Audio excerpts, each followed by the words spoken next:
할렐루야.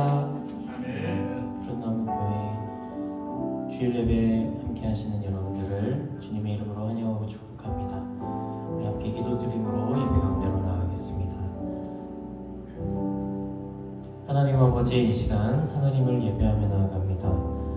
사랑하는 성도들과 함께 예배하기 위해 모인 가운데 하나님 함께하여 주시는 하나님의 말씀을 받아 우리를 향한 주님의 은혜와 사랑을 채워 충만해질 수 있도록 인도하여 주시옵소서. 함께 하실 주님을 기대합니다. 예수님의 이름으로 기도드립니다. 아멘. 우리 함께 찬양합시다.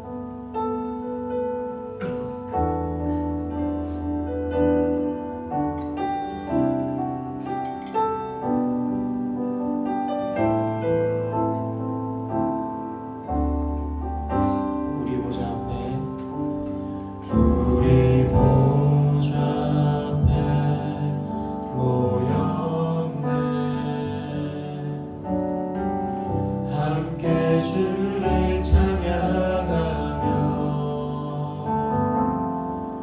하나님의 사랑 그 아들 주셨네. 그의 피로 우린 구원받았네. 십자가에서 쏟으신 그 사랑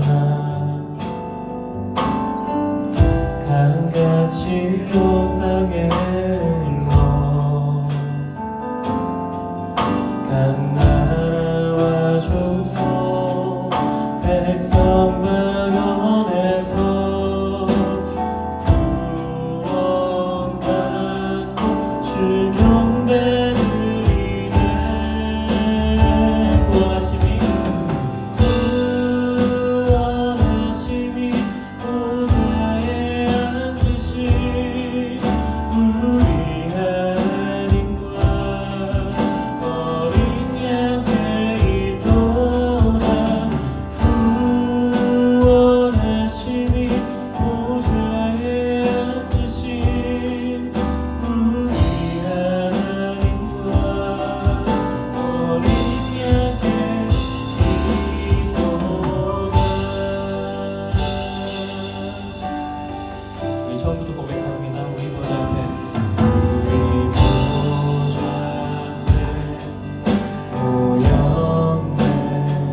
어린 양께 이토라.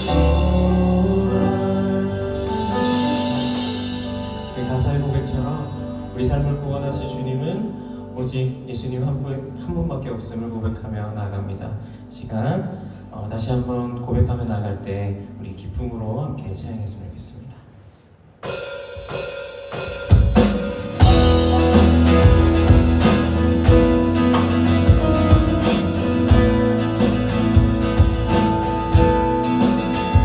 박수 치면서 함께 찬양합시다.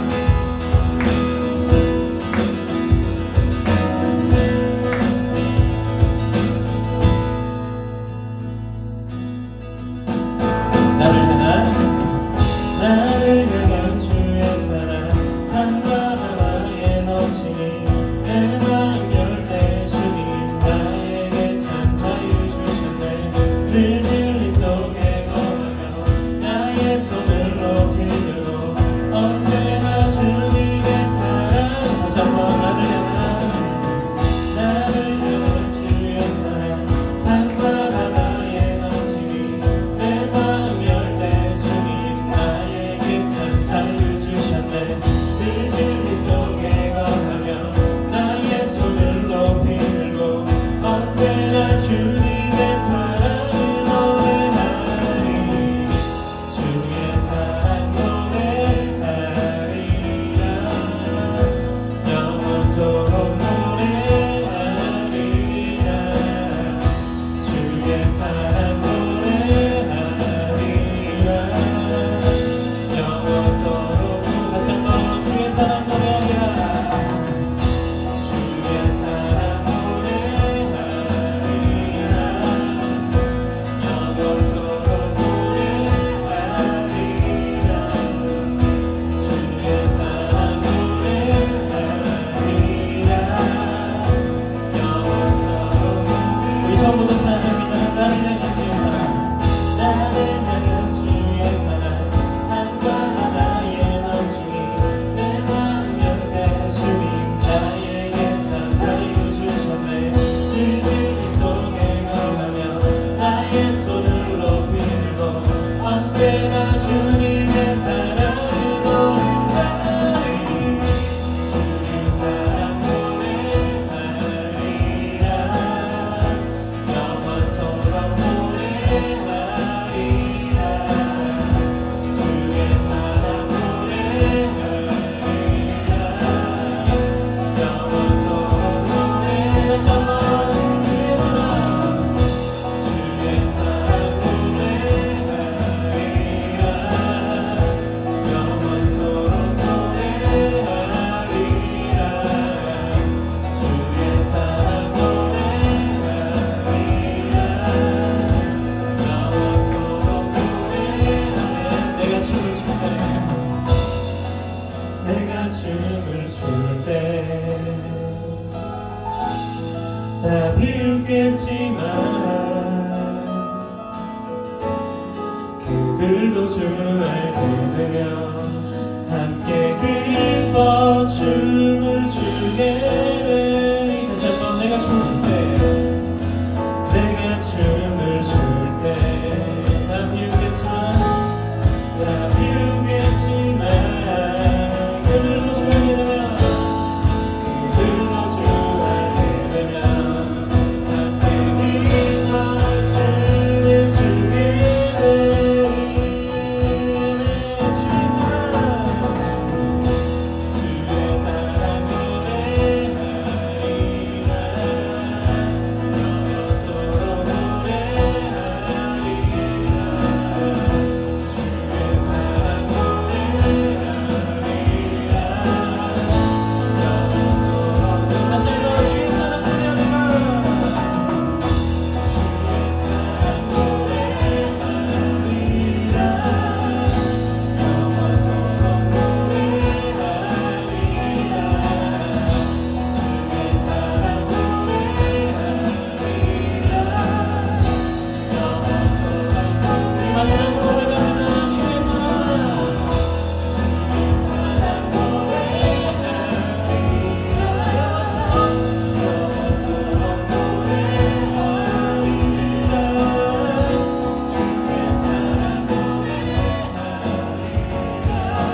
겁내지 마라. 주님 나를 지켜주시네.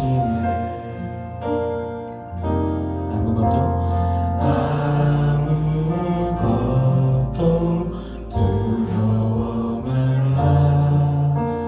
주 나의 하나님이 지켜주시네. 놀라지 마라. 겁내지 마라.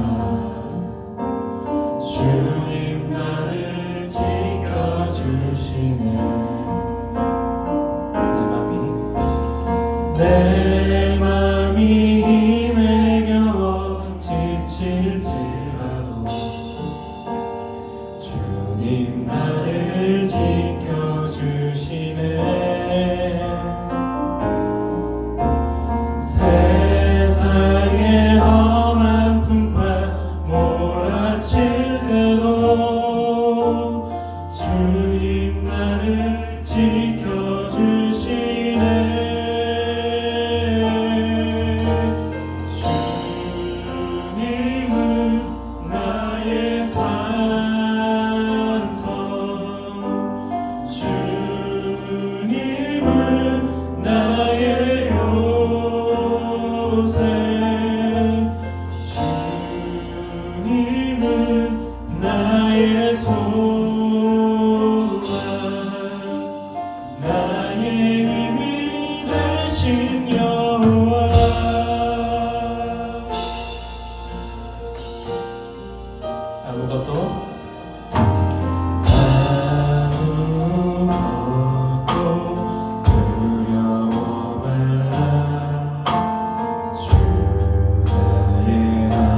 우리의 힘과 능력이 되시는 하나님, 이 시간 다시 한번 주님을 의지하며 나아갑니다. 삶에서 마주하는 고난 가운데에도 주님을 바라보며 넘어지면 낙심하는 우리를 일으켜주시며 동행하신 하나님만 의지하며 나아가겠습니다. 어떠한 상황에서도 하나님을 예배하며 크신 사랑으로 보호하여 주시며 나의 삶을 인도하여 주시는 하나님께 늘 경배하며 나아가기를 소망하오니 이 시간 우리의 마음을 붙들어 주시옵소서. 이런 기도 제목으로 함께 주님의 이름으로 주님의 이름 부르시며 함께 기도드리겠습니다. 주여, 이 시간 주님만 바라보며 주님만 의지하며 나아가니 나의 삶을 나의 마음을 붙들어 주시옵소서. 수많은 고난 가운데 넘어지고 실패하며 일으켜주시고 손잡아주시고 주님을 의지하며 나아가니 다시 한번 주님은 나의 선서 다시 한번 고백하시며 주님은 나의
주님은 나의 요새십니다.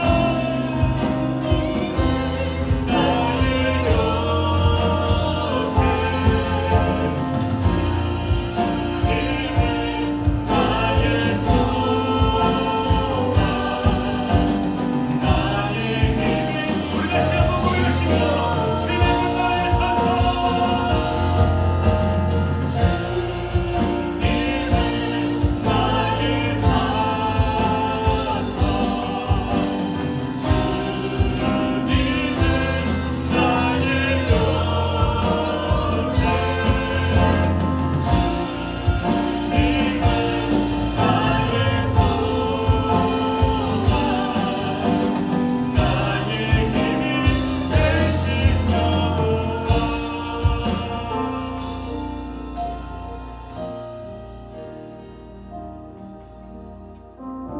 참 좋으신 하나님 아버지, 오늘도 주님의 전에서 주님의 부름받아 이렇게 예배할 수 있음에 감사를 올려드립니다. 하나님, 우리의 삶 속에 언제나 하나님이 함께 하시는 것이 늘 기쁨되게 하시며 늘 감사되게 하시며 늘 소망되게 하여 주시옵소서. 세상의 어떤 사람들이 우리를 무지하다 말하고 어리석다 말할지라도 그러나 여전히 우리는 주님의 앞에 엎드리며 주님의 말씀 따라 살아가고자 몸부림치는 자 될 수 있도록 주님 붙잡아 주시옵소서. 특별히 사랑하는 우리 푸른나무교회 성도님들, 주님께서 기억하셔서 이들의 삶 가운데 함께 하시고 이들의 삶 속에서 그리스도인이라는 사실을 늘 기억할 수 있도록 주님 붙잡아 주시옵소서. 하나님 아버지, 특별히 바라옵기는 사랑하는 우리 희경 집사님, 또한 사랑하는 우리 유경 성도님, 사랑하는 재배기와 준재, 주님께서 그들을 기억하셔서 다시금 주님의 전에 나오게 하시고 주님의 전에서 예배하는 사랑하는 우리 푸른나무교회 성도님들 될 수 있도록 주님 붙잡아 주시옵소서. 이 자리의 귀함을 기억해 하시고 이 자리 앞에 나아오고자 몸부림치게 하시며 이 자리를 기억하여 주님께 예배하는 주님의 백성 되기를 간절히 구하오며 살아계셔 역사하시는 예수님의 이름으로 기도드립니다. 아멘. 우리 성시교독 32번 시편 71편입니다. 성시교독 32번 시편 71편입니다. 여호와여, 내가 주께 피하오니 내가 영원히 수치를 당하게 하지 마소서. 주의 의로 나를 건지시며 나를 풀어주시며 주의 귀를 내게 기울이 여기사 나를 구원하소서.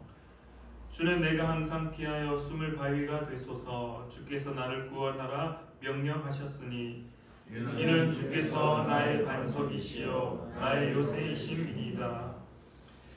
나의 하나님이여 나를 악인의 손 곧 불의한 자와 흉악한 자의 장중에서 피하게 하소서. 주 여호와여 주는 나의 소망이시여 내가 어릴 때부터 신뢰한 이시라. 내가 모태에서부터 주를 의지하였으며 나의 어머니의 배에서부터 주께서 나를 택하셨사오니 나는 항상 주를 찬송하리이다. 아멘. 우리 시간에 사도신경으로 우리의 신앙을 하나님께 고백하겠습니다. 우리 화면을 보시며 함께 한 목소리로 고백하겠습니다. 나는 전능하신 아버지 하나님 천지의 창조주를 믿습니다. 나는 그의 유일하신 아들 우리 주 예수 그리스도를 믿습니다. 그는 성령으로 잉태되어 동정녀 마리아에게서 나시고 본디오 빌라도에게 고난을 받아 십자가에 못 박혀 죽으시고 장사된 지 사흘 만에 죽은 자 가운데서 다시 살아나셨으며 하늘에 오르시어 전능하신 아버지 하나님 우편에 앉아 계시다가 거기로부터 살아있는 자와 죽은 자를 심판하러 오십니다. 나는 성령을 믿으며 거룩한 공교회와 성도의 교제와 죄를 용서받는 것과 몸의 부활과 영생을 믿습니다. 아멘. 우리 시간에 찬송가 220장 우리 함께 찬양하겠습니다. 찬송가 220장입니다.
우리를 대표하여 기도해 주시겠습니다.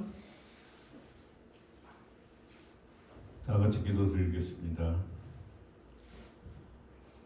우리의 영원한 생명이 되시는 하나님 아버지, 지난 한 주간도 은혜 가운데 저희들을 지켜주시고 오늘 거룩한 주일 허락하시어 하나님의 제단 앞에 나와 예배 드릴 수 있도록 인도하여 주심을 감사드립니다.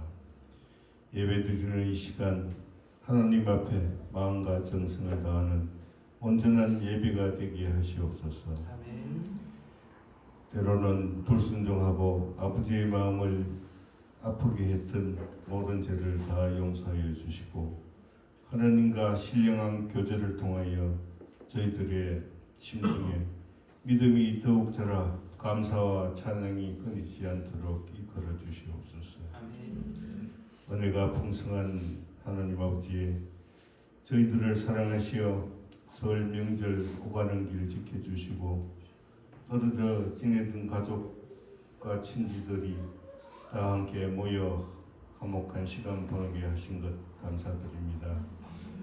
긴 연휴로 잠시 태만했던 모든 것들을 깨끗이 씻어버리고 새해에는 좀 더 성숙한 모습으로 주님 앞에 나갈 수 있길 원합니다. 사랑이 많으신 하나님 아버지, 우리의 푸른나무 교회를 기억하여 주시어 늘 새롭고 성령이 역사하는 아름다운 교회를 이끌어 주시옵소서.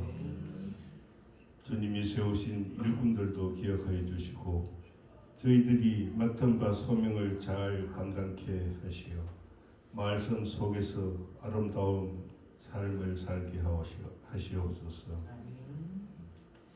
나라의 평안함과 저희들 가정 하나하나마다 세심히 살피시어 주님의 긍휼 안에서 소망을 가지게 하시고 선하심 안에서 힘을 얻고 살아가게 하옵소서. 성령으로 저희와 함께 하시는 하나님, 오늘 다녀올라 주님의 귀한 말씀을 증거하실 목사님께 신령한 능력과 성령으로 충만케 하시어 말씀을 통하여 주님의 영광이 드러나게 하시옵소서. 말씀이 저희들의 가슴 속 깊이 파고들어 험난한 세상을 사는 동안 넘어지지 않는 믿음의 뿌리가 되도록 역사하여 주시옵소서. 예배의 시작할 것을 온전히 주님께서 주관하여 주시고 악한 세력이 틈타지 않게 하시며 주님 홀로 영광 받으시옵소서. 예수님 이름으로 기도드립니다. 아멘.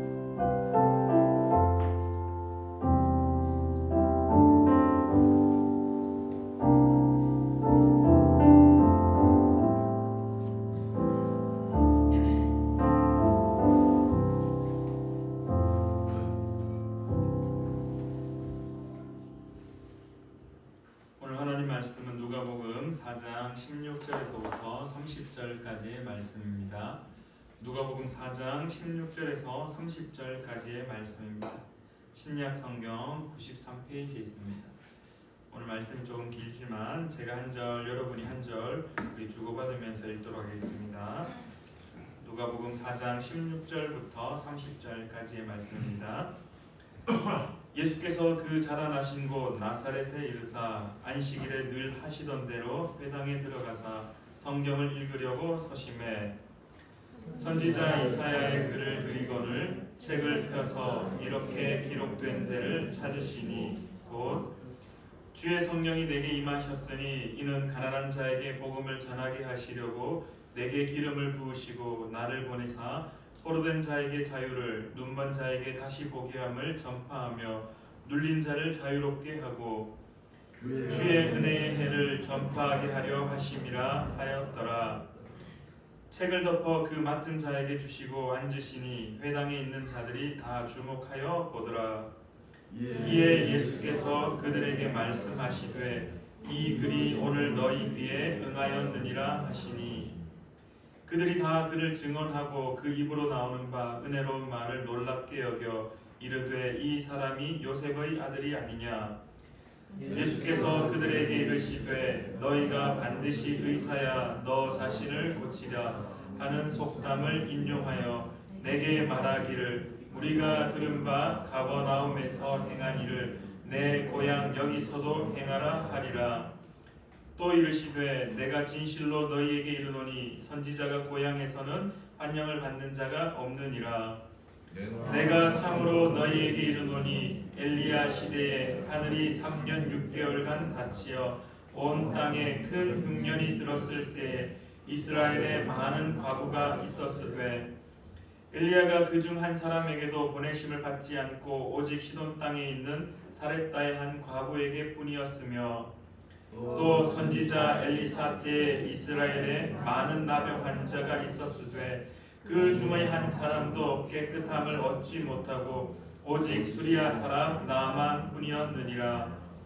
회당에 있는 자들이 이것을 듣고 다 크게 화가 나서 일어나 동네 밖으로 쫓아내어 그 동네가 건설된 산 낭떠러지까지 끌고 가서 밀쳐 떨어뜨리고자 하되, 같이 읽겠습니다.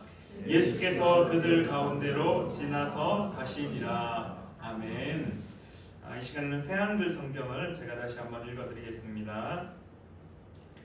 예수님은 나사렛으로 가셨다. 예수님이 자라나신 곳이었다. 늘 해오시던 대로 예수님은 안식일에 회당에 들어가셔서 성경을 소리내어 읽으려고 일어서셨다. 예수님께 예언자 이사야의 두루마리를 내드리자 예수님이 그 두루마리를 펼쳐서 이렇게 적혀있는 곳을 찾으셨다. 주님의 영이 내 위에 계시네. 나에게 기름을 부어주셨기 때문이네. 가난한 사람들에게 좋은 소식을 알리도록 하심이네. 주님이 나를 보내셨네. 사로잡힌 사람들에게는 해방을, 앞 못 보는 사람들에게는 다시 보게 됨을 선포하도록 하심이네. 짓눌린 사람들을 해방시켜 내보내도록 하심이네. 주님이 은혜로 받아주시는 해를 선포하도록 하심이네. 예수님은 두루마리 책을 말아서 회당 시중꾼에게 돌려주고 앉으셨다. 회당에 있는 모든 사람들의 눈이 예수님을 뚫어지게 바라보고 있었다. 예수님이 그들한테 말씀하기 시작하셨다. 여기에 적힌 이 말씀이 오늘 이루어졌습니다. 여러분이 두 귀로 들은 대로입니다. 모두가 증언하기를 예수님이 옳다고 하고 그분의 입에서 흘러나오는 은혜의 말씀에 놀라워하고 있었다. 그러면서 말했다. 이 사람은 요셉의 아들 아닌가? 그러자 예수님이 그들한테 말씀하셨다. 여러분은 나에게 틀림없이 이런 옛말을 들이댈 겁니다. 의사 선생, 당신 자신이나 고쳐보시오. 가버나움에서 했다고 우리가 들은 일들을 모두 여기 당신 고향에서도 해보시오. 이런 말씀도 하셨다. 아멘. 여러분에게 말합니다. 어떤 예언자라도 자기 고향에서는 받아들여지지 않습니다. 정말로 여러분에게 말합니다. 엘리야 때에 남편 여인 여자들이 이스라엘에 많이 있었습니다. 그땐 3년 6개월 동안 하늘이 닫혔고 온 땅이 기근에 크게 시달렸습니다. 그런데 하나님이 엘리야를 그들 가운데 아무한테도 보내지 않으셨습니다. 오직 시돈의 사렙다에 사는 남편 여인 여자한테 뿐이었습니다. 예언자 엘리사 때는 이스라엘에 심한 피부병 앓는 사람이 많이 있었습니다. 그런데 하나님이 깨끗하게 해주신 사람은 그들 가운데 아무도 없었습니다. 오직 시리아 사람 나아만 뿐이었습니다. 회당에 있던 사람들은 모두 이 말씀을 들었을 때 분노로 가득 찼다. 사람들이 일어나서 예수님을 도시 밖으로 몰아내어 자기네 도시가 자리 잡은 산의 꼭대기까지 예수님을 끌고 갔다. 예수님을 벼락 아래로 떨어뜨리려는 것이었다. 그러나 예수님은 그들 한가운데로 지나서 떠나가셨다. 아멘. 우리 잠시 기도하고 함께 하나님의 말씀 나누겠습니다. 참 좋으신 하나님 아버지, 은혜를 진실로 감사드립니다. 오늘도 주님의 전에서 주님의 말씀을 함께 나누고자 합니다. 함께 고민하게 하시고 함께 삶에 어떻게 살아낼 것인지 또한 고민하게 하시고 결단하는 귀한 시간 될 수 있도록 주님 붙잡아 주시옵소서. 말씀을 선포하는 자나 듣는 자나 동일하게 주님 앞에 엎드리며 주님의 말씀대로 살고자 결단하는 귀한 시간 되기를 주님께서 인도하실 줄 믿으며 예수님의 이름으로 기도드립니다. 아멘. 한 주간 잘 지내셨습니까? 우리 오늘 장로님 기도하신 것처럼 명절이었기 때문에 한 주가 쉼의 기간들이었을 겁니다. 우리의 마음들이 다시금 또한 이렇게 늘어났던 이 혁띠들, 맛있는 거 많이 드시고 늘어났던 우리의 혁띠를 다시 졸려매어서 새로운 삶을 다시금 일상의 삶이 회복되는 귀한 여러분 되기를 바랍니다. 여러분 혹시 내일이 무슨 날인지 혹시 아시나요? 절기상으로 내일이 혹시 무슨 날인지 아시나요? 벌써 입춘입니다. 봄이 시작된다라는 그러한 절기가 시작되는데요. 안타깝게도 뉴스에는 지금까지 경험해보지 못한 한파가 이번 주에 이제 한 주간 또 그렇게 한파가 몰아칠 거다라는 그러한 날씨 뉴스를 봤었는데 여러분들 창문 보시면 햇살이 지금 엄청 좋죠. 오늘은 날이 아마 아침에 안개가 자욱하게 낀 걸 보니까 날이 따뜻할 것 같은데 어쨌든 또 마지막 한파가 여러분들 우리에게 또 무섭게 다가온다고 하니 건강 유의하시는 여러분들 되기를 바랍니다. 참 봄의 소식이 기다려지고 있지만은 뭐 뉴스를 통해서 많은 아픔들이 우리 눈에 다가오고 있습니다. 뭐 얼마 전에 작년이었죠. 무안 제주도 그 항공 사고도 있었고, 그리고 또 며칠 전에 에어 부산에 기내 안에 있었던 원인은 아직까지 정확하게 밝혀지지 않았지만은 기내 수화물 있는 데서 불이 나가지고 물론 다 탈출해서 다행히 사망자는 없어서 안타까운 일은 없었지만 그러한 사고, 또 미국에서 소형 경비행기하고 또 군인들 훈련하던 그 헬기하고 이렇게 부딪혀서 그 사고에는 전원 사망했다라고 그렇게 또 나오면서 한국계 한 어린 소녀가 피겨 스케이트 유망주였는데 또 목숨을 잃게 되는 그러한 안타까운 소식들을 접하게 됩니다. 그런 안타까운 소식을 볼 때마다 남의 이야기로 바라보지 마시고 우리의 이야기로 내가 그 자리에 있을 수도 있다라는 그러한 생각들을 하시며 하나님께서 지켜주신 은혜에 감사하며 또한 그 아픔을 겪는 자들을 우리가 하나님 앞에 기도함으로 그들이 위로함을 받도록 애쓰는 귀한 하나님의 백성 되기를 다시 한번 바랍니다. 사람들이 삶을 살아갈 때 나의 일이 아니다라는 생각들, 그리고 또 한 가지 우리가 그리스도인으로서 가지고 있는 참 불편한 진실 중에 한 가지가 이 편견이라는 겁니다. 선입견이라는 겁니다. 제가 얼마 전에 어떤 이제 예배 자리에 갔었는데요. 제가 그 예배 자리에 설교를 듣고 있는데 제가 뭐 설교를 하거나 인도하는 건 아니었고 그냥 저도 회중의 자리에 서서 이렇게 회중의 자리에 앉아서 말씀을 듣는데 그 말씀을 선포하는 사람에 대해서 제가 이렇게 좀 뭐라고 이야기해야 될까요? 좀 부정적인 이야기들을 좀 들었었습니다. 그래서 그분에 대해서 그분의 삶이 뭐 이렇다 저렇다 막 이런 좀 안 좋은 이야기를 듣고 이렇게 앉아서 말씀을 듣고 있는데 처음에는 그 말씀 듣는 게 참 부담스러웠습니다. 왜냐하면은 그 사람에 대해서 들었던 그게 진실인지는 모르지만 어쨌든 많은 사람들에 의해서 들려온 얘기에 대해서 참 듣기가 힘들었었는데요. 뭐 이런저런 그런 시간들이 딱 지나면서 저희 아내가 저한테 딱 묻는 겁니다. 오빠 설교 어땠어? 라고 묻는 겁니다. 오늘 말씀 어땠어? 라고 묻는 겁니다. 제 마음이 그냥 순간적으로 확 다 무너져 내려버렸습니다.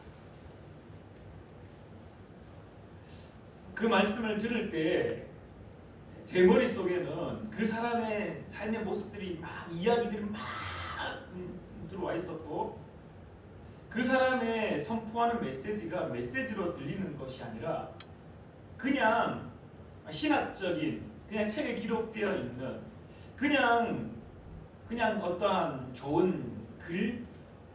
근데 저희 아내는 저한테 딱 물어요. 오빠 오늘 말씀 어땠어?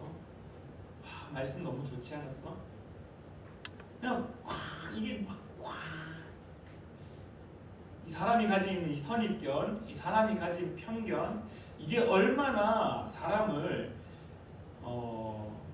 그 한 사람에 대한 하나님의 말씀을 완전히 막 폄하해버리고 깔아뭉개는 어마어마한 일이 일어나는지 오늘 우리가 읽은 본문 말씀을 우리가 다시 한번 고민해보면서 우리가 신앙생활하면서 너무나 쉽게 또 너무나 불편하게도 가지고 있는 이 선입견, 이 편견에 대한 생각들을 함께 좀 고민해 보고자 합니다.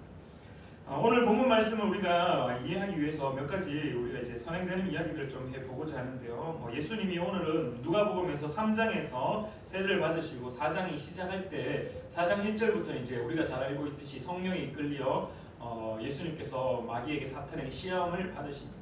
그리고 난 이후에 14절부터 보시면은 14절에 갈릴리로 돌아오시게 되고 그리고 16절에 나사렛에서 이제 처음으로 하나님의 말씀을 선포하는 그런 본문이 누가복음의 모습입니다. 근데 여러분들 이 누가복음 오늘 우리가 읽었던 16절부터 좀 더 확장시켜서 14절부터 30절까지의 말씀을 보면은 이 말씀이 다른 복음서에도 기록되어 있습니다.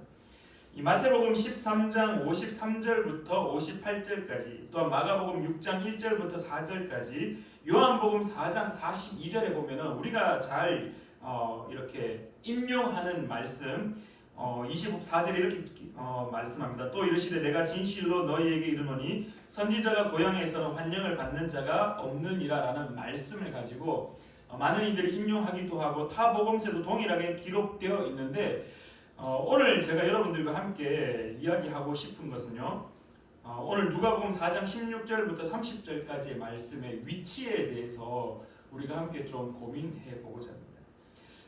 동일한 말씀이 마태복음에는 13장 53절부터 58절, 마가복음에는 6장 1절부터 4절, 요한복음은 4장 42절에 등장합니다. 좀 다르게 표현하면은 이미 마태, 마가, 요한복음에는 예수님이 세례를 받으시고 난 이후에 많은 이들 앞에서 말씀을 이미 선포하셨고, 많은 이들 앞에서 이미 표적을 보이셨고, 많은 이들 앞에서 병든 자도 고치시고 눈먼 자도 낫게 하시고, 많은 이들 앞에서 하나님의 아들의 어떤 능력들을, 신의 능력들을 다 보이셨습니다. 쉽게 말하면 사역의 초기이긴 하지만 이미 많은 사역들을 감당하는 그런 중간 과정 속에 오늘 이 본문 말씀이 등장하는데요, 누가복음은 그렇지가 않습니다. 누가복음은 예수님이 세례를 받으시고 그리고 성령에 이끌려 시험을 받으신 다음에 아무 일도 없다가 갑자기 예수님이 누가복음 4장 16절부터 30절까지 고향에서의 말씀을 선포하고 있다는 겁니다. 그래서 학자들이 말하기를 누가복음 4장 13절부터 14절, 13절에 이렇게 고백합니다. 마귀가 모든 시험을 다 한 후에 얼마 동안 떠나니라. 그리고 14절에 예수께서 성령의 능력으로 갈릴리에 돌아가시니, 그래서 이 13절과 14절 사이에 마태복음과 마가복음 그리고 요한복음을 함께 볼 때 이 시간적 사이, 아마도 6개월에서 1년이라는 시간의 이 공백기가 이 누가복음에는 있다는 것. 그래서 13절부터 14절의 그 사이에 약 6개월에서 1년의 시간이 숨겨져 있다라고 이야기합니다. 어찌되었던 중요한 것은 오늘 누가는 이 누가복음을 읽는 독자들, 누가 공동체에게 무엇인가 말하고자 하는 독특한 이유가 있다는 겁니다. 왜냐하면 마태복음과 마가복음 그리고 요한복음은 이미 예수님의 사역들이 시작되었고, 그리고 초기였지만은 그러나 어떤 일들이 다 일어난 다음에 비슷한 시기에 예수님이 나사렛 고향으로 가셔서 그 나사렛 고향에서 말씀을 선포하셨는데, 그 고향의 사람들이 요셉의 아들 아니냐라고 말하며 그 예수님을 배척하는 모습들이 기록되어 있다는 겁니다. 근데 유독 누가복음에는 마귀의 시험 이후에 바로 예수님이 나사렛에서 말씀을 선포한 이야기가 기록되어 있다는 겁니다. 비슷한 시기에 비슷한 사건들이 기록되어야 하는 것들이 역사적인 그 기록물로 봐서는 당연합니다. 왜냐하면 이 마태, 마가, 누가, 복음서, 요한복음까지 합쳐서 이 사복음서에 이왕이면은 역사적으로 비슷한 시기에 일어난 것들을 기록해 둠으로써 그 역사적 정황들이 사실, 팩트라는 것을 더욱더 근거로 삼을 수 있는데, 근데 오늘 누가복음은 그 역사적 시간 그거 상관하지 않고 중간에 있었던 어떤 사건들 다 뛰어넘어 버리고 갑자기 예수님이 나사렛에서 말씀을 전한 것을 제일 처음에 이렇게 기록했다라는 것은 분명히 누가가 어떤 의도를 가지고 이렇게 했다라고 우리는 생각할 수밖에 없다는 거예요. 그럼 도대체 누가가 어떠한 의도를 가지고 이 예수님이 나사렛에서 말씀을 선포한 것들을 기록했을까? 어떤 의도를 가지고 이 말씀을 이렇게 제일 앞부분에 예수님의 사역의 제일 첫 번째 사건으로 이렇게 기록하고 있을까? 그래서 혹자들은 이렇게 신학자들은 이렇게 고백합니다. 누가복음 4장 16절부터 30절까지의 말씀을 예수님의 취임 설교, 공식적으로 공식석상에 우리가 말하는 공생애, 사적 생애가 아니라 공적 생애를 시작할 때 많은 사람들 앞에 특별히 그의 고향에서 취임하여서 첫 번째 설교를 하면서 예수님의 공적 사역이 시작되었다라고 주장하는 사람들이 있습니다. 그러면서 그 설교의 내용이 이사야 61장 1절부터 2절 말씀, 오늘 우리 말씀에는 누가복음 4장 18절과 19절 말씀, 주의 성령이 내게 임하셨으니라고 시작된 이 본문, 이사야에서는 이렇게 고백합니다. 주 여호와의 영이 내게 내리셨으니 이는 여호와께서 내게 기름을 부으사 가난한 자에게 아름다운 소식을 전하게 하려 하심이라. 나를 보내사 마음이 상한 자를 고치며 포로된 자에게 자유를, 갇힌 자에게 노임을 선포하며 여호와의 은혜의 해와 우리 하나님의 보복의 날을 선포하여 모든 슬픈 자를 위로하되 라는 이사야 61장 1절과 2절 말씀을 예수님이 인용하시고 읽으시고 그들 앞에 말씀을 하시는데요. 중요한 것은 여기서 예수님이 그 주인공, 이사야 61장 1절과 2절은 메시아에 대한 예언입니다. 다시 오실 메시아, 그분이 오시면은 어떻게 할 거냐? 마음이 상한 자를 고치시고 포로된 자를 자유케 하시고 갇힌 자를 놓아주시며 여호와의 은혜의 해와 또한 하나님의 보복의 날을 선포한다라는 것이 이사야 61장 1절 2절의 메시아에 대한 말씀입니다. 그러면서 예수님이 그 말씀을 하신 이후에 21절에 이렇게 고백합니다. 이에 예수께서 그들에게 말씀하시되 이 글이 오늘 너희 귀에 응하였느니라 하시니, 이 말씀을 새한글 성경을 읽으면 좀 더 쉽게 이해가 됩니다. 앞서도 우리가 읽었지만 21절 말씀이 이렇게 이야기합니다. 여기에 적힌 이 말씀이 오늘 이루어졌습니다. 여러분이 두 귀로 들은 대로입니다. 여기에 적힌 이 말씀이 오늘 이루어졌습니다. 여러분이 두 귀로 들은 대로입니다. 다시 말하면은 이사야 61장 1절부터 2절까지의 메시아에 대한 그 예언의 말씀이 오늘 어떻게 됐냐? 그 주인이 바로 나다. 내가 바로 메시아다라고 예수님이 그 고향의 회당에서 당당하게 선언하셨다라는 겁니다. 자, 이렇게 예수님이 취임하시면서 이제 공적 생애를, 공생애를 시작하시며 공적 사역을 시작하시는데요. 중요하게 우리가 눈여겨보아야 될 것은 그들의 반응입니다. 그들의 반응. 그것을 들었던 나사렛 고향 땅에 있었던 사람들의 반응인데요. 첫 번째 반응은 긍정적이었습니다. 20절에 이렇게 고백합니다. 책을 덮어 그 맡은 자에게 주시고 앉으시니 회당에 있는 자들이 다 주목하여 보더라. 이 20절 말씀을 또 보면은 새한글 성경 이렇게 이야기합니다. 예수님은 두루마리 책을 말아서 회당 시중꾼에게 돌려주고 앉으셨다. 그리고 난 이후에 반응이 이렇게 입니다. 회당에 있는 모든 사람들의 눈이 예수님을 어떻게 했다고요? 뚫어지게 바라보고 있었다. 뚫어지게 바라보고 있었다. 그가 무슨 말씀을 하실지. 이제 이사야 61장 1절과 2절 말씀, 다시 오실 아니죠. 다시 오실 맞습니까? 그때 오실 메시아를 기다리고 있었던 이스라엘 백성들 입장에, 유대인 입장에 이사야 61장 1절과 2절 메시아에 대한 말씀을 이제 우리에게 가르치시겠구나 기대하는 마음으로 예수님을 뚫어지게 바라보고 있었습니다. 아주 좋은 긍정의 반응이었습니다. 그들이 말씀에 집중하는구나, 그들이 말씀을 기대하구나, 그들이 말씀을 듣기를 원하는구나, 귀를 열었구나 라고 반응합니다. 근데 이 긍정의 반응이 한 번 더 나아갑니다. 21절 말씀이 끝납니다. 오늘 너희 귀에 응하였느니라. 오늘 너희 귀에 응하였느니라. 여기에 적힌 이 말씀이 오늘 이루어졌습니다. 여러분이 두 귀로 들은 대로입니다 라고 말씀했습니다. 그러니 회당에 앉아서 그 예수님의 말씀을 들었던 이스라엘 백성들, 유대인들이 뭐지? 이사야 61장 1절과 2절 말씀은 메시아에 대한 말씀인데 왜 이 말씀이 오늘 이루어졌다라고 말하지?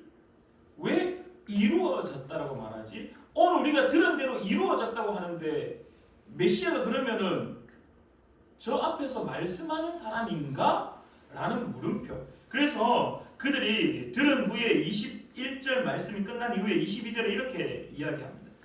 새한글 성경은 이렇게 고백합니다. 모두가 증언하기를 예수님이 옳다고 하고 그분의 입에서 흘러나오는 은혜의 말씀에 놀라워하고 있었다. 그들의 반응이 첫 번째 말씀이 선포됐을 때 그들의 첫 번째 반응은 눈을 뚫어지게 바라봤습니다. 무엇을 말씀하실까? 어떤 것을 말씀하실까? 무엇을 우리에게 가르치실까?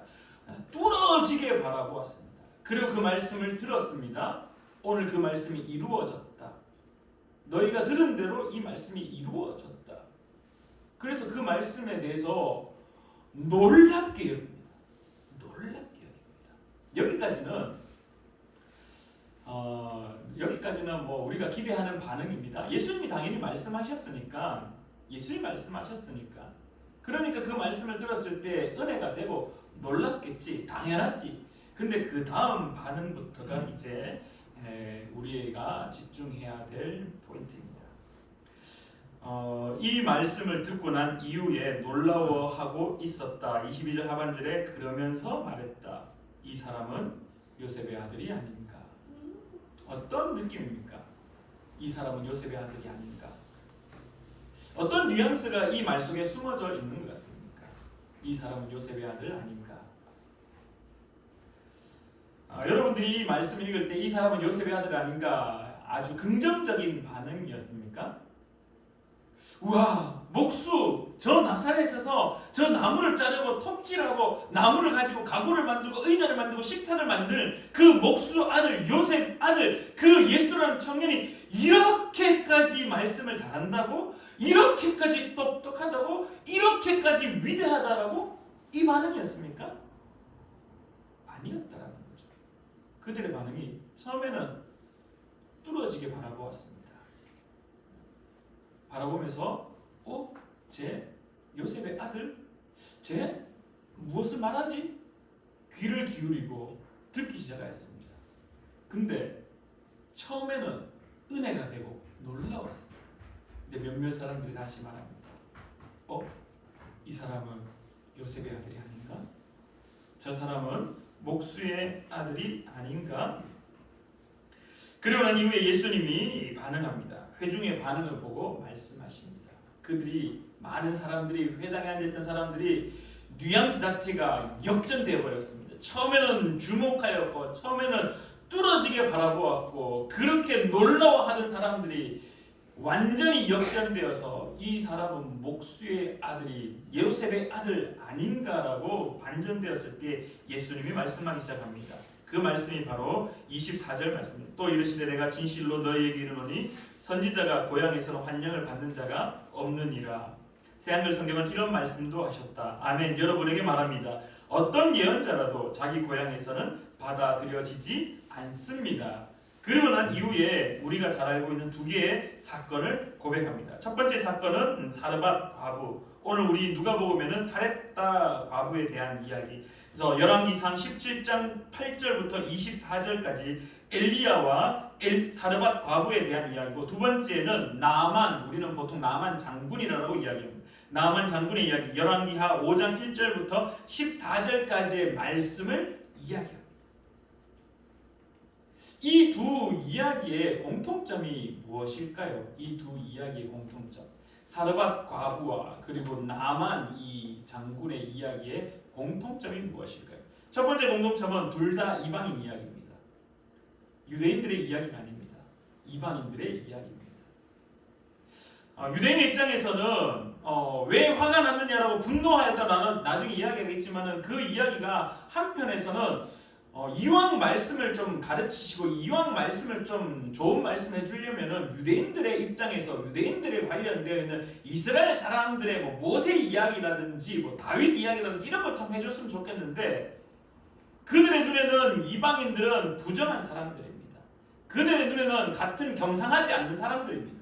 그들의 눈에는 이방인들은 함께 할 수 없는, 피가 섞여서는 안 되는, 그래서 사마리아인들을 부정하다, 사람 취급하지 않는, 단지 피 섞였다라는 이유만으로 그렇게 사람을 동네에서 이렇게 막 몰아내치는, 그렇게 바라보는, 근데 심지어 이방의 사람들의 이야기를 하고 있으니 유대인의 입장에서는 화가 날 수밖에 없었습니다. 어쨌든 첫 번째 공통점은 둘 다 이방인의 이야기입니다.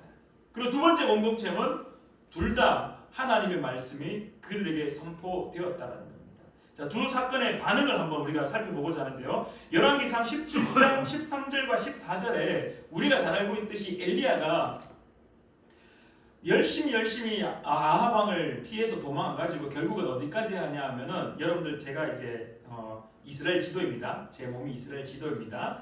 여기가 갈릴리 호수, 요 제 배가 사해 바다입니다.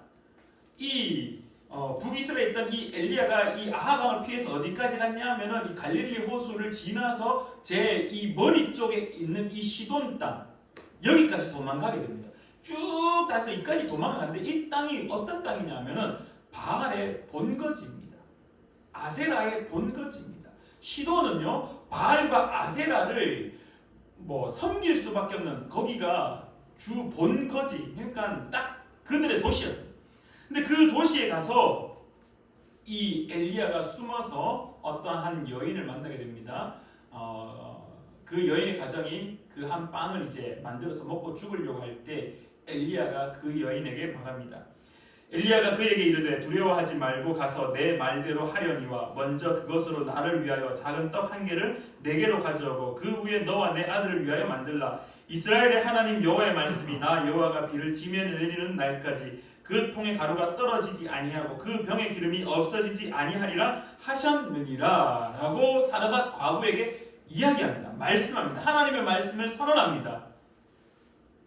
어떤 반응이 돌아왔냐면은, 우리가 잘 알고 있듯이 사르밧 과부의 반응은 15절에 이렇게 고백합니다. 그가 가서 엘리야의 말대로 하였더니 그와 엘리야와 그의 식구가 여러 날 먹었으나, 그리고 그 다음 절에 그 가루와 기름이 떨어지지 않았다라고 성경은 말합니다. 두 번째 반응을 보겠습니다. 열왕기하 5장 10절 말씀에 나아만 장군의 이야기입니다. 엘리사가 사자를 그에게 보내 이르되 너는 가서 요단강에 몸을 7번 씻으라. 내 살이 회복되어 깨끗하리라 하는지라. 우리 나아만 장군 아시죠? 나아만 온몸에 피부병, 이 문둥병, 나병이 생겨서 막 가렵고 진물이 나고 막 누가 봐도 함께할 수 없는 그러한 사람, 고치려고 온갖 노력을 그 나라에, 자신의 나라에서 다 했지만은 이루지 못해서, 치유하지 못해서 이스라엘의 엘리사를 만나러 왔습니다. 근데 엘리사가 이야기하면 하나님의 말씀을 선언합니다. 요단강에 가서 7번 씻으십시오. 어떤 반응이 나타납니까? 첫 번째는 웃기고 있네. 내가 지금 내 병을 고치려고 저 내 나라에서 돈을 엄청 쓰고 온갖 좋다라는 의원을 다 찾아가 다 해봤지만 안 됐는데 요단강에서 몸을 씻으라고? 우리의 나라의 이 요단강보다 더 깨끗하고 더 좋은 강이 얼마나 많은데 요단강에서 씻으라고? 그러면서 분노합니다. 그때 우리가 잘 알고 있듯이 그의 종이 그 나아만 장군의 어떤 지점을 탁 짚어주는데요. 무엇이었냐면은 간절함이었습니다. 나아만 장군이야, 딴 거 말고 요단강에 씻으라 하는데 그건 못하겠습니까? 그것만 하면 낫는다고 하는데 그건 못하겠습니까? 알고 있듯이 나아만 장군이 13절에 종의 권유와 함께 14절에 이렇게 고백합니다. 나아만이 이에 내려가서 하나님의 사람의 말대로 요단강에 7번 몸을 잠그니 그의 살이 어린 아이의 살같이 회복되어 깨끗하게 되었더라. 아멘. 이 두 사람의 공통점을 다시 한번 이야기하면 이방인이었습니다. 그리고 한 사람은 삶의 끝지점이었습니다. 이제 더 이상 삶을 살아갈 수 없는 가난의 끝지점. 한 사람은 피부병을 가진 채 많은 사람 앞에 나아설 수 없는 상태. 결국은 나병으로 죽을 수밖에 없는 그러한 피부병 환자. 어쨌든 삶의 끝지점에 서 있었습니다. 그 두 사람에게 하나님의 말씀이 선언되고 선포되었습니다. 근데 여러분들, 여기서 우리가 함께 잘 고민해 봐야 될 게 이 두 사람은요, 이방인입니다. 첫 번째 우리가 공통점을 만들었던 이방인입니다. 그 사람들이 하나님의 말씀을 들어야 할 이유가 있습니까? 없다라는 거죠. 그 사람은 여호와를 어떻게 인식하였을까요? 그 사람은 이 사르밧 과부와 이 나아만 장군이 엘리야와 엘리사를 어떻게 인식했을까요? 그리고 여호와 하나님은 어떻게 인식했을까요? 유대인들이 이방인들을 부정하다라고 이야기하는 거, 유대인들이 히브리인들이 이방 사람들을 경멸하는 거, 그거 다 이미 다 알고 있는 상황들이었고 문화적 형태였고, 그리고 그들이 믿는 신 여호와, 그 신 유일신이라고 이야기하고 자신들이 믿었던 바알이나 아세라, 그리고 나만이 섬겼던 림몬신, 그 모든 것을 다 부정하는 민족이었습니다. 근데 그 민족이 자기에게 떡을 만들어 달라고 이야기하고, 그 민족의 한 사람이 요단강에 가서 몸을 씻으라고 이야기할 때 이 사르밧 과부와 이 나만 장군은 그거 안 들어도 아무 문제되지 않는 사람입니다. 그거 안 들어도 아무 문제되지 않습니다. 그들에게는 바알 신이 있었고, 그들에게는 아세라 신이 있었고, 그들에게는 림몬이라는 신이 있었다. 그러면은 여호와 하나님 웃기지 마라. 나에게는 바알이 있고, 나에게는 아세라가 있고, 나에게는 림몬이 있다라고 말해도 아무런 주장할 수 없는, 아무런 말할 수 없는, 그들이 하나님을 외면하고 그들이 엘리야와 엘리사의 말을 외면해도 아무런 문제되지 않는 사람들입니다. 근데 그들이 어떻게 했냐면요, 그들이 섬겼던 바알과 그들이 섬겼던 아세라를 내려놓았습니다. 그들이 섬겼던 림몬을 내려놓았습니다. 다른 말로 하면은 그들이 가지고 있었던 선입견, 그들이 가지고 있었던 편견을 깨뜨렸다는 겁니다. 무엇으로? 하나님의 말씀. 그들의 눈에 이방의 엘리야의 눈에나 사르밧 과부가 이방인인지, 그러면 사르밧 과부의 입장에서 엘리야는 이방인입니다. 엘리야의 입장에서 사르밧 과부가 이방인인 것처럼 사르밧 과부의 입장에서 엘리야도 이방인인 겁니다. 엘리사의 입장에서 나만 장군 이방인입니다. 나만 장군 입장에서 엘리사 이방인입니다. 상종하지 않아도 됩니다. 말 듣지 않아도 됩니다. 그들의 신, 오히려 바알이 우리의 신이 더 위대하다라고 생각하는 사람들이 사르밧 과부였고, 나만 장군의 그 섬겼던 림몬 신이 더 위대하다라고 말하는 게 그들의 입장이었습니다. 근데 그들이 가지고 있었던 선입견, 내 신이 더 위대하다라고 가졌던 그 편견들, 그것을 어떻게 했느냐? 내려놓았다. 나만 장군의 입장에서, 사르밧 과부의 입장에서 이방의 신, 이방인들의 신 여호와의 말씀을 들었다라는 것. 오늘 예수님이 무엇을 이야기를 하느냐, 나사렛에서 자신의 동네에서 무엇을 이야기하느냐, 많은 구약의 메시지들이 있고 많은 성경에 인용할 거리들이 참 많은데 왜 하필이면 사르밧 과부와 왜 하필이면 나만의 그 사건의 이야기들을 예수님이 자신의 동네에서 이야기하였을까? 그들은 엘리야를 보지 않았다. 그들은 엘리사를 보지 않았다. 그들은 이방인 엘리야를 보지 않았고, 그들은 이방인 엘리사를 보지 않았고, 그들은 누구를 바라보았느냐? 자신의 삶을 구원해 줄 수 있는 여호와 하나님의 말씀을 바라보았다라는 것이죠. 그들이 가지고 있었던 선입견, 그들이 가지고 있었던 편견들을 다 깨뜨렸다라는 겁니다. 오늘 이 누가가 왜 하필이면은 이 예수님의 공적 사역이 시작될 그 시점에 나사렛에서 외면받는 예수님의 이야기를 기록했냐라고 질문한다라면은 우리가 가지고 있는 선입견들을 깨뜨리라고 이야기합니다. 우리가 가지고 있는 편견을 깨뜨리라고 이야기합니다. 너희들이 바라보아야 될 것들은 무엇이냐? 하나님의 말씀이다라는 겁니다. 누가복음의 저자인 누가가 자신의 공동체를 편지 쓸 때 제일 첫 번째 사건으로 예수님이 세례를 받으셨습니다. 그리고 예수님이 성령에 이끌려 시험 받았습니다. 그리고 자신의 동네에 가서 말씀을 선포했는데 그 마을 사람들이 말하기를 이 사람은 목수의 아들, 요셉의 아들, 사람의 아들이 아니냐라고 부정하고 그들을 떠밀어버리고 그들을 받아들이지 않았습니다. 예수님을 받아들이지 않았습니다. 당신은 어떻게 할 겁니까? 당신은 어떻게 할 겁니까? 당신에게 예수님은 요셉의 아들입니까? 당신에게 예수님은 그리스도입니까? 질문하고 있다는 거예요. 오늘 여러분들에게도 동일하게 질문하고 있습니다. 우리의 신앙의 첫 출발점, 첫 시작은요, 무엇을 깨뜨리는 것으로부터 시작하냐면은 선입견과 편견을 깨뜨리는 것입니다. 누가복음이 기록될 당시 많은 사도들이 복음을 선포하였습니다. 그때 역시 많은 이들에게도 머릿속에 선입견과 편견이 있었습니다. 어떤? 예수님은 나무에 달려 저주받고 죽은 청년에 불과. 메시아라고 그렇게 말했지만은 많은 제자들이 따라다녔고 많은 이적들이 있었고 많은 표적이 드러났지만은 수많은 사람들이 보는 앞에서 심지어 그들의 종족, 그들의 동족 이 유대인들이 십자가에 못 박아 죽이십시오라고 외쳤던 그 사람, 그래서 결국 십자가에 못 박혀 죽을 수밖에 없었던 그런 청년, 그 청년을 예수님이 직접 나사렛에서는 말씀을 선포할 때 요셉의 아들이라고, 그들의 눈에는 어린 꼬마, 나무를 가지고 놀던, 목수의 일을 하던, 망치질하던, 톱질하던 그냥 그 목수 집의 한 아들, 그 청년 예수로만 보였지 하나님의 말씀을 선언하고 선포하는 자로 보이지 않았다는 것입니다.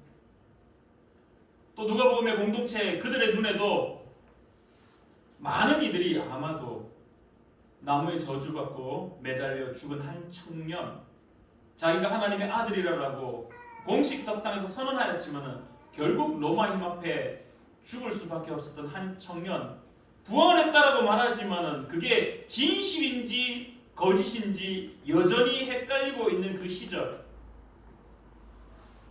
누가는 당당하게 그들 앞에 선언하였습니다. 너희들이 가지고 있는 선입견과 편견을 깨뜨리라. 그리고 하나님의 말씀에 집중하라라고 가르치고 있습니다. 예수님도 동일하게 선언하셨습니다. 사르밧 과부, 사렙다 과부의 이야기를 알지 못하느냐? 그는 그의 눈에 이방인 엘리야, 나만 장군의 눈에 이방인 엘리사, 그들의 이야기들, 그들의 선입견을 가진 채 이방인으로 그들을 바라본 것이 아니라 하나님의 말씀을 선언하는 자로, 그리고 그 하나님의 말씀을 듣고 난 이후에 결국 사르밧 과부는 그의 삶이 구원의 은혜를 누렸다. 나만 장군도 하나님의 말씀으로 받아들였을 때 분노하였지만 사람의 눈에는 선입견이, 편견, 요단강보다 우리 강이 더 좋은데, 그 선입견, 그 편견을 깨트리고 하나님의 말씀으로 받아들이는 순간 그의 몸이 깨끗하게 고침받는 은혜. 사랑하는 우리 푸른 나무 교회 성도님들도 동일한 은혜가 있기를 간절히 축원합니다. 제가 앞서 그런 이야기를 나누었습니다. 한 설교자를 향하여서 제가 머릿속에 숨겨두었던, 가지고 있었던 그 선입견, 편견, 아무리 좋은 말을 하더라도 그 선입견과 그 편견으로 인하여서 그의 말은 말뿐이었습니다. 신학적 그냥 정의뿐이었습니다. 근데 선입견을 가지고 있지 않았던 저희 아내의 눈에, 저희 아내의 귀에는 그것이 말씀으로 선포되었습니다. 그러면서 저의 가슴이 다 무너져 내려버렸습니다. 말씀을 선포하는 나도 설교자 앞에 서 있는데 내가 선입견을 가지고 있었구나, 내가 편견을 가지고 있었구나. 사랑하는 우리 푸른나무교회 성도님들, 혹시 저를 보시면서 혹시 또 선입견이나 편견을 가지고 있지는 않습니까?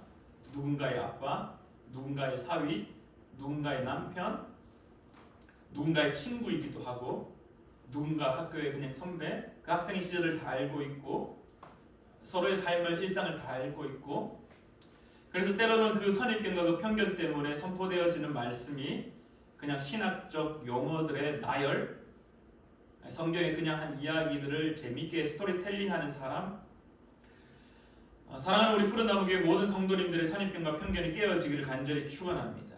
하나님의 말씀으로 받아들일 때 그 말씀이 우리의 삶을 찔러 쪼개고 그 말씀이 나를 살림을 믿으시기를 간절히 축원합니다. 예수님이 사르밧 과부의 이야기, 예수님이 나만 장군의 이야기, 누가복음의 저자인 누가가 왜 예수님의 사역의 첫 시작점을 이 말씀을 하였을까라는 고민 앞에 누가는 오늘 우리에게 이야기합니다. 우리가 가지고 있는 선입견, 그 편견들, 그것을 깨트리라라고 말씀하고 오직 주의 말씀, 그 말씀으로 받아들여라라고 선언하고 있는 것, 그 예수를 그리스도라고 고백하라라고 선포하고 있음을 기억하는 저와 여러분 되기를 간절히 축원합니다. 기도하겠습니다. 참 좋으신 하나님 아버지, 은혜를 진실로 감사드립니다. 하나님, 그리스도인이라고 말하고 있지만은 우리의 눈에 또한 우리의 귀에 수많은 선입견의 이야기들, 이 편견의 이야기들이 들려옵니다. 누구는 이런 삶을 살고 있는데 어떻게 말씀을 선포하고 있을까? 누구는 저런 삶을 살고 있는데 어떻게 저렇게 찬양 인도하고 있을까? 누구는 저렇게 삶을 살아가고 있는데 신앙생활 참 뻔뻔하게 교회 와서 손 들고 찬양하네. 삶은 저런 모습인데 어떻게 저렇게 뻔뻔하게 그리스도인이라고 말하고 있을까? 수많은 선입견과 수많은 편견들이 우리의 귀에 들리고 우리의 눈에 보여지기도 합니다. 그러나 하나님, 우리의 선입견과 편견들을 깨뜨리고 하나님의 말씀 앞에 엎드리며 하나님의 말씀을 받고자 사모하며 하나님의 말씀으로 받아들이는 자 될 수 있도록 주님 붙잡아 주시옵소서. 우리의 신앙생활을 깨뜨리는 그 선입견, 그 편견들, 그것을 다시금 주님의 말씀으로 깨뜨려서 우리의 신앙이 더욱더 온전하여지는 귀한 하나님의 백성 되기를 간절히 구하며 예수님의 이름으로 기도드립니다. 아멘. 이 시간 우리 찬양 부르시며 준비한 예물 하나님 앞에 올려드리겠습니다.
하나님, 오늘도 주님의 전에 나와 예배하게 하셔서 주님 앞에 엎드림을 감사함으로 나아갑니다. 주님, 더 많이 감사하는 자들에게 인도하여 주시옵소서. 사랑하는 우리 푸른 나무교회 성도님들 11조 예물을 올려드리며 감사 예물을 올려드리며 선교 예물을 올려드리며 또한 주정금을 주님 앞에 올려드립니다. 주님, 이 예물이 주님이 받으시는 귀한 예물 되기를 원하오니 하나님 아버지, 드리는 모든 손길 가운데 하나님의 은혜가 더욱더 넘쳐날 수 있도록 주님 함께하여 주시옵소서. 하나님 아버지, 또한 일상 가운데 삶 속에 늘 하나님의 은혜가 넘쳐나기를 간절히 구합니다.